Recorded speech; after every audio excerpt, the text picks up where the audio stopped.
जय श्री कृष्ण सभी को, जय श्री राम, जय जय श्री राधे। पितृपक्ष के उपलक्ष्य में रेडियो रिश्ते से हमारी ये कार्यक्रम आपके बीच में आ रही है। अपने स्टूडियो समय हर रात्रि को शाम 7 बजे न्यूजीलैंड टाइम पर कुछ पुराणों की कथा, कुछ श्लोक पितृ श्राद्ध पर या पितृपक्ष के अंदर किए जाने वाले जो कार्य हैं उसको लेकर के आता हूं। श्रीमद् भागवत गीता के कुछ श्लोक का भी हम लोग पढ़ते हैं और प्रयास करते हैं कि उन पर हम अमल करें, उन पर विचार करें। इसलिए पहले तो रेडियो रिश्ते के एमडी महोदय को, शिवन सिद्धांत लाल बेड़ा, आपको बहुत बहुत धन्यवाद है। आप ऐसे बहुत अच्छे नेक काम कर रहे हो। ऐसे में कई लोगों को जानकारी प्राप्त होती है कि हम पितृपक्ष में क्या करें। सेन शर्मा भैया और साथ में हमारे एडमिन में माधवी पिल्ले जी और साथ में हमारे एडमिन में क्षमा करना हमारी प्रकाशवती सिंह जी और एडमिन में कम्युनिकेशंस में हमारी माधवी पिल्ले जी, हमारे आरजेएस निमरा पठान जी, जयंती जी आज के कल आपके कार्यक्रम में जुड़ पाया और आपने प्रशंसा करी अपने ऑडियंस के साथ में इस कार्यक्रम को। और जो विभिन्न कार्यक्रम हमारे इस मंच से आते हैं, इस प्लेटफॉर्म से आते हैं, तो लगातार आपके बीच में मैं पिछले 5-6 दिवस से आ रहा हूं और भी इसके बाद में 25 तारीख से फिर देवी भागवत कथा को लेकर के नवरात्रि के जो कार्यक्रम होती हैं वो भी हमारी लाइव रेडियो रिश्ते पर ही होगी। तो आइए सबको प्रणाम करें। माँ जी को चरणों में मेरा प्रणाम है और मेरे गुरुदेव भगवान उनको प्रणाम है और साथ साथ में श्री मुक्तामणि शास्त्री जी हमारे संत जी, आपको भी हम जोड़ते हैं। जितने विद्वत साधु संत हैं सबको मेरा प्रणाम पहुंचे और ऑनलाइन व्यूअर्स सबको मेरा प्रणाम। आज हमारे पड़ोसी धर्मेंद्र भैया जी हमारे साथ में आए हुए हैं। उनको लगा कि आज बैठ करके चलेंगे। पड़ोसी रोज स्क्रीन पर देखते थे, आज साक्षात हमारे साथ में बैठे हुए हैं। हमारे बड़े भैया उत्तम जी, आज उनको भी लगा कि चले आज अतवार है, बैठ जाएंगे साथ में और हम लोग स्टूडियोज में लाइव सुनेंगे। भैया उत्तम जी आपके चरणों को प्रणाम है। भाभी श्री सरोज जी भी आई हुई हैं। आइए हम चले, सभी को ही भगवान को नमस्कार करें। हम गणपति भगवान को प्रणाम कर ले। सबसे पहले सभी के हमारे साथ में जुड़ेंगे। ओम वक्रतुंड महाकाय सूर्यकोटि संप्रभा निर्विघ्नं कुरु मे देव सर्वकार्येषु सर्वदा। गुरु गणपति भगवान की जय। माँ सरस्वती को प्रणाम कर ले।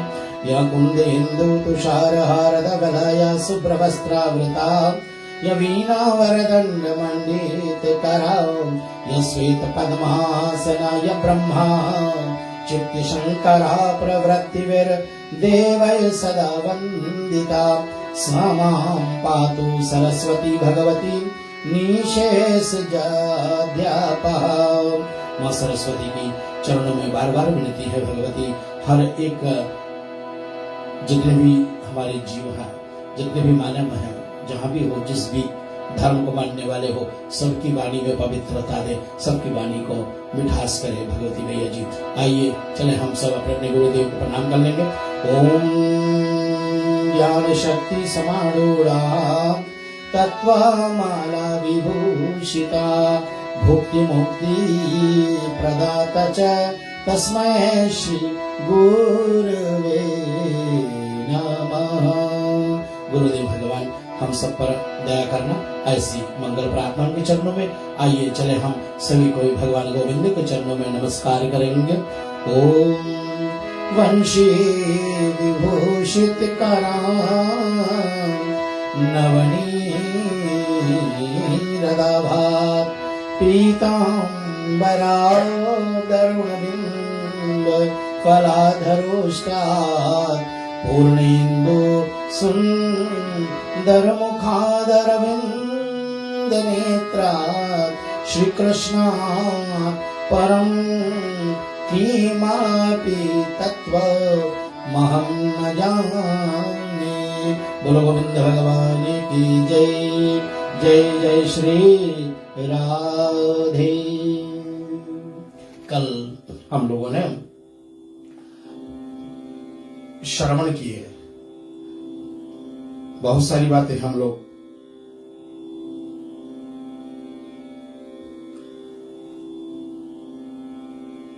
ने विभिन्न पुराणों की जो भावनाएं हैं उनको सुने। कल आपके बीच में मैंने 10 महान दान के विषय में बताए थे, तो मुझे पूर्ण विश्वास है कई लोग हमारे साथ में जुड़े हुए थे कल, और क्योंकि मित्रेश भैया कल असमर्थ थे हमारी पेज पर पोस्टिंग करने के लिए, इसलिए धन्यवाद भैया जी। आज तो विशेष रूप से आप आ ही गए हैं, मैं भी देख रहा था तो मैंने भी लाइक कर दिया। अब हमारे जितने भी हमारे फ्रेंड्स हैं, हमारे जो फेसबुक फ्रेंड्स हैं वो भी देख सकते हैं। धन के अभाव में श्राद्ध की प्रतिक्रिया क्या होती है, तो साग भी ना मिले तो घास काट करके गैयों को खिला दो, उनकी सेवा कर दो, वो पितरों के प्रति जाता है ऐसे समय में। और फिर मैंने आपको कहा कि श्राद्ध के भेद कैसे कैसे होते हैं। ओ भेद में नित्यम नैमित्तम काम्यम त्रिविधम श्राद्ध मुच्यते, ये हमारे उल्लेख करी गई है श्रद्धा के विषय में, कि भेद बताए गए हैं कि शास्त्रों में ये श्राद्ध के अनेक भेद बताए गए हैं, और वहां तक कि श्राद्धों का उल्लेख किया गया कि जो अत्यंत आवश्यक है और अनुष्ठेय है उनको अनुष्ठान करनी चाहिए, उनको करनी चाहिए। एक नित्य होता है, एक नैमित्तिकम होता है, काम्य होता है, त्रिविधम होते हैं। ऐसे जो हैं वो कैसे कैसे होते हैं। नित्य करना, जैसे कि हमारे इसी शास्त्र में वर्णन करी गई कि 360 पिंड निकाले जाते हैं।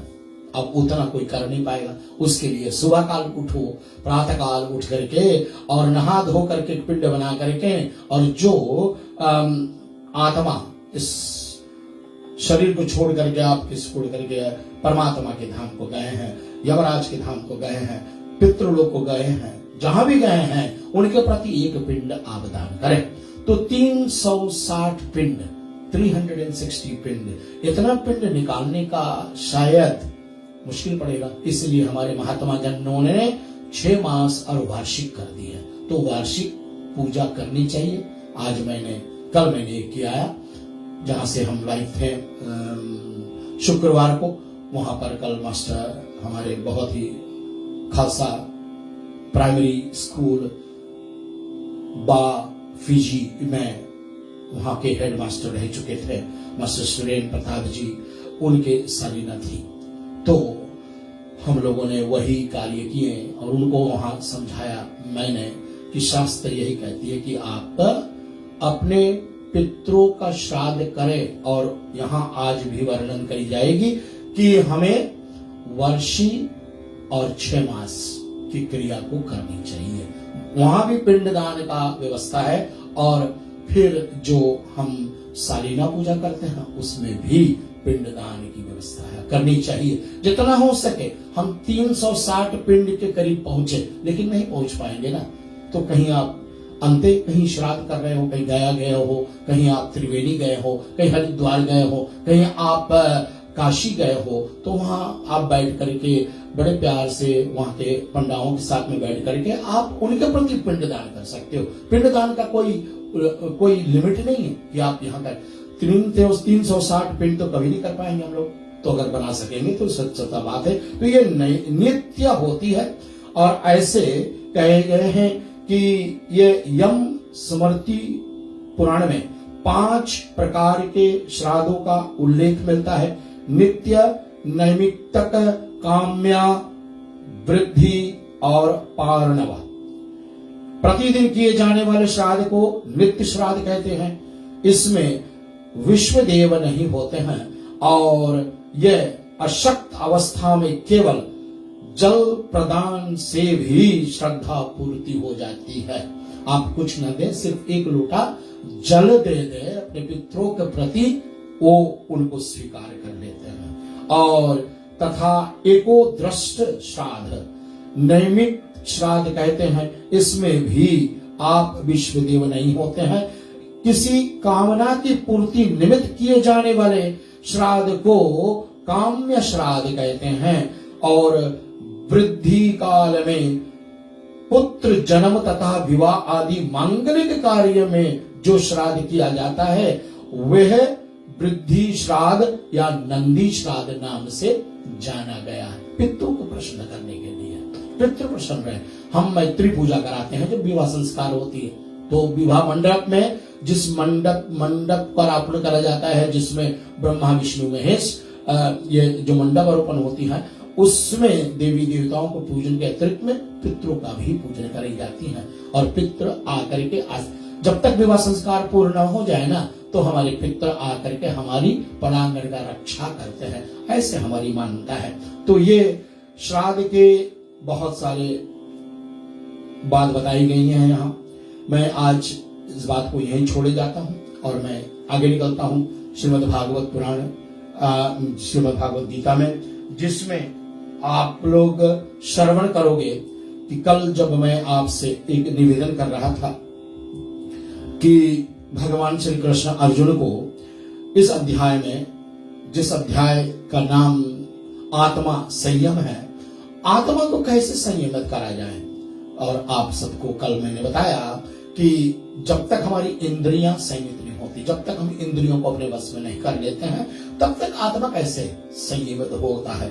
इसलिए परमात्मा की प्राप्ति रूप जिस लाभ को प्राप्त हो करके उससे अधिक दूसरा कुछ भी लाभ नहीं मानता है, और परमात्मा प्राप्ति रूप जिस अवस्था में स्थित योगी बड़े बड़े दुख भी चलायमान नहीं होता है उनके आगे, ऐसे जो दुख रूप संसार के संयोग से रहित तथा जिसका नाम योग है, उसको जानना चाहिए। वह योग ना तो उठ काय होता है, अर्थात धैर्य और उत्साह युक्त चित्त से निश्चय पूर्वक करना चाहिए। श्री भगवान अर्जुन को समझाते हुए कहते हैं कि कर्मशः अभ्यास करता हुआ उपरति को प्राप्त होकर के तथा धैर्य युक्त बुद्धि के द्वारा मन को परमात्मा में स्थित करके परमात्मा के अतिरिक्त और कुछ भी चिंतन ना करें। बस फुल कंसंट्रेशन, कहीं भी ध्यान बटे ना आपका, हमारा ध्यान बिल्कुल एकाग्र है। और कल आपको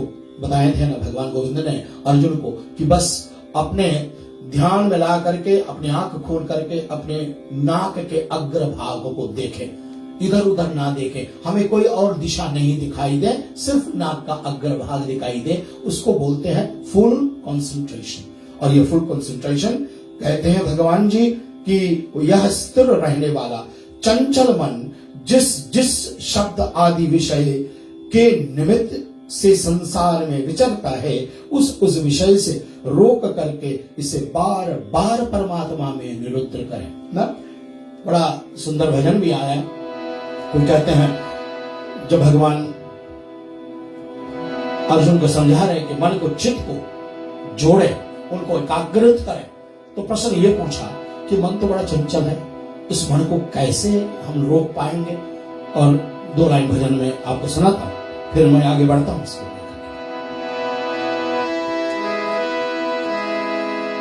ये मन बड़ा चंचल है, कैसे तेरा भजन करूं। ये मन बड़ा चंचल है, कैसे तेरा भजन करूं।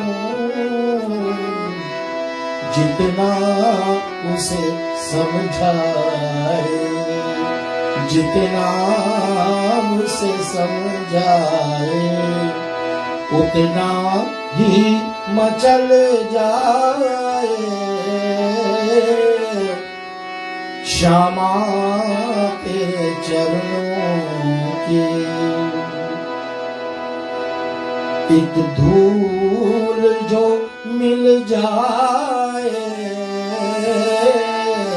सच कहता हूँ भगवन, मेरा भाग्य बदल जाए। श्यामा तेरे चरणों की। भक्त साधक कहता है, हे भगवान आपके चरणों के बस जरा सा धूल मिल जाए ना, मेरा मन तो बहुत चंचल है, कैसे तेरा भजन करूं। अगर आप अपने चरणों का एक धूल मुझे दे दें तो मन की हमारी कली खिल जाएगी। बस बहुत सुंदर ये साधक का बड़ा सुंदर प्रार्थना है। सुनते हैं तेरी रहमत दिन रात बरसते हैं, एक बूंद जो मिल जाए। एक बूंद बरसात होती है, कितना बूंद गिरता है, जिसको से एक तेरे कृपा का बूंद मिल जाए, एक बूंद जो मिल जाए, मन की कली खिल जाए, श्यामा तेरे चरणों की। मैं प्रयास करता हूं कि ऐसे ऐसे भजनों को दो पंक्तियां गाएं और उन पंक्तियों के मध्य से, उनके बीच से, उनके भावार्थ से आप अपने आप पहचान लें कि साधक क्या चाहिए, साधक को क्या चाहिए। मैं श्रीमद् भागवत गीता के 6वां अध्याय का 27 श्लोक, इस पर थोड़ा 1 मिनट रुके हम।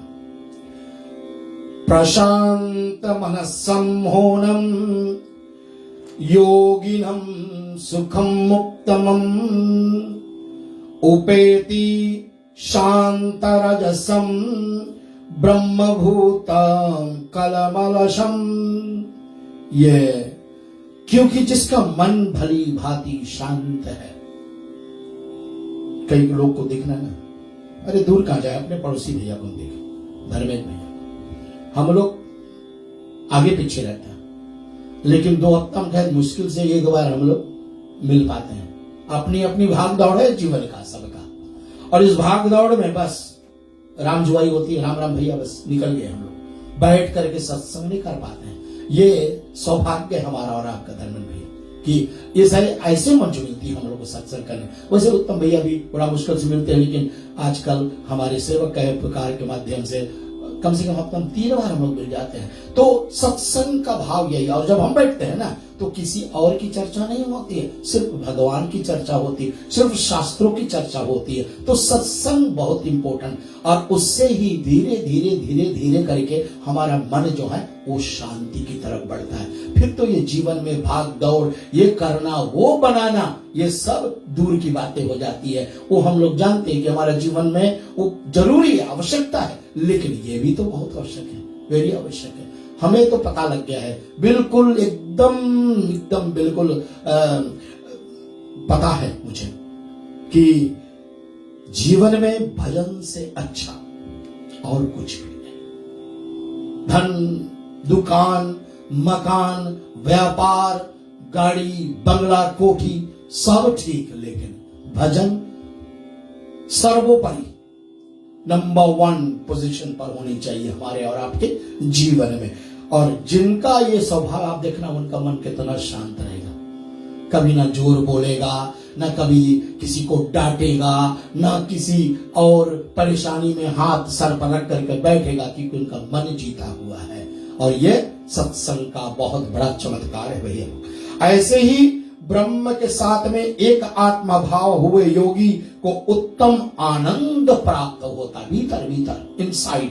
और उत्पत्ति शांता रजसम ब्रह्म भूता मक्कह लशम, ऐसा लिखा है कि वह पाप रहित योगी निरंतर इस प्रकार आत्मा को परमात्मा में लगाता है एवरी डे, और सुख पूर्वक पर ब्रह्म परमात्मा की प्राप्ति रूप अनंत आनंद का अनुभव करता है। असली आनंद तो वही है ना। और सर्वभूतेषु स्थामनामाण सर्वभूतानि चात्मनि, सर्वव्यापी आनंद चेतना में एक आत्मा भाव से स्थित रूप योग से युक्त आत्मा वाला तथा तथा सब में समभाव देखने वाला योगी आत्मा को संपूर्ण भूतों में स्थित, संपूर्ण भूतों को आत्मा में कल्पित देखता है। ये समभाव जो शब्द बार बार श्री भगवान कृष्ण अर्जुन को समझाते, इस पर बहुत गहराई से विचार करें हमारे प्रिय श्रोताओं, हमारे ऑनलाइन व्यूअर्स, मेरे जितने भी फॉलोअर्स हैं, सबको मैं यही बता रहा हूं कि ये समभाव दृष्टि रखें। समभाव दृष्टि का मतलब है कि एक समान सबको देखना, बस। सर्वभूत स्थितम यो माम भजत्या कत्वमास्थिताः, जो मनुष्य एक आत्मा भाव में स्थित होकर के संपूर्ण भूतों में आत्मा रूप में स्थित मुझ वासुदेव को भजता है, वह योगी सब प्रकार से वर्तता हुआ भी मुझ में ही वर्तता है। End of the day the journey will be at the lotus feet of the Lord. भगवान जी, द सुप्रीम लॉर्ड भगवान कृष्ण के चरणों में हमें जाना है, हमारा आत्मा को जाना है। वो खोज रहा है किस व्यक्ति के माध्यम से मेरा उपकार होगा, मेरा ये जर्नी जो है, मेरी जो यात्रा है, वो प्रभु के चरण में जाकर के एक दिन मिले। हे अर्जुन, जो योगी अपनी भांति संपूर्ण भूतों में समभाव देखता है और सुख अथवा दुख को भी सब में समभाव से देखता है, वह योगी परम श्रेष्ठ माना गया है। सबका सुख सबका दुख अपना लो, बस। ये हमारा दुख नहीं है, उसका दुख नहीं है, ये हम सबका दुख है। जो ऐसे देखने लगे ना, तो फिर क्या होता है? अर्जुन बोले, हे मधुसूदन, जो यह योग आपने समभाव से कहा है, ये मन के चंचल होने से तो इसकी नित्य स्थिति को नहीं देखता हूं मैं ना। चंचलम ही मना कृष्णा परमाधि बलवध ढणम। भैया उत्तम जी, जो भी हमने पहले कह दिया वो अब आया है कि मन बड़ा चंचल है, और इस मन को चंचलतापन से कैसे स्थिर किया जाए, तो भगवान ने एक तरीका बताया। आप सब सुने, हम भी पढ़े इसको। भगवान बोले, असंशयम महाभावो मनो दुर्निग्रह चलम। भगवान कहते हैं कि हे महाभावो, निस्संदेह मन तो बहुत चंचल है, कठिनता है इसको वश में होने वाला। लेकिन परंतु हे कुंती पुत्र अर्जुन, यह अभ्यास और वैराग्य के वश में होता है। अभ्यास प्रैक्टिस के बस में होता है। Keep practicing. जैसे हम लोग जब पढ़ाई करते थे तो पहाड़ा सीखते थे, 1 to 2, 2 to 4 ना, 3 to 6, ये अभ्यास से हुआ ना। ऐसे अभ्यास से ही हम नित्य प्रतिदिन अगर इसका प्रैक्टिस जारी करेंगे तो मन प्रभु में लग जाएगा। और वैराग्य का मतलब है कि हम डिटैचमेंट ले लें, बस। है सब कुछ है, परिवार है, बच्चे हैं, सब कुछ है, लेकिन हमारी आसक्ति उन पर नहीं है।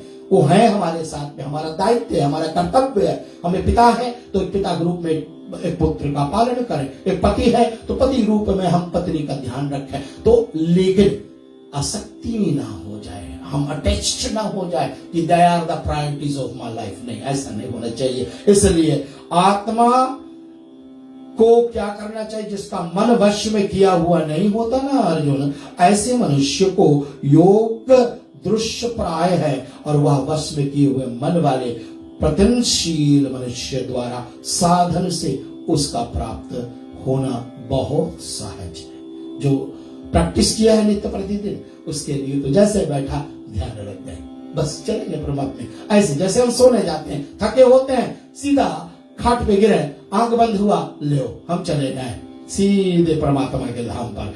अर्जुन बोले कि हे कृष्णा, जो योग में श्रद्धा रखने वाला है किंतु संयमी नहीं है, योगी है, योग में ध्यान रखता है, लेकिन संयमी नहीं है, उसका मन कंट्रोल्ड नहीं है। इस कारण जिसका मन अंत काल में योग से विचलित हो गया है, ऐसा साधक योग की सिद्धि को अर्थात भगवत साक्षात्कार को ना प्राप्त होकर के वो किस गति को प्राप्त होता है? भगवान जब ना मिलते तो फिर वो ध्यान योगी तो है, लेकिन योगी का ध्यान स्थिर नहीं है, तो फिर वो कहां जाता है? उसको क्या गति मिलती है?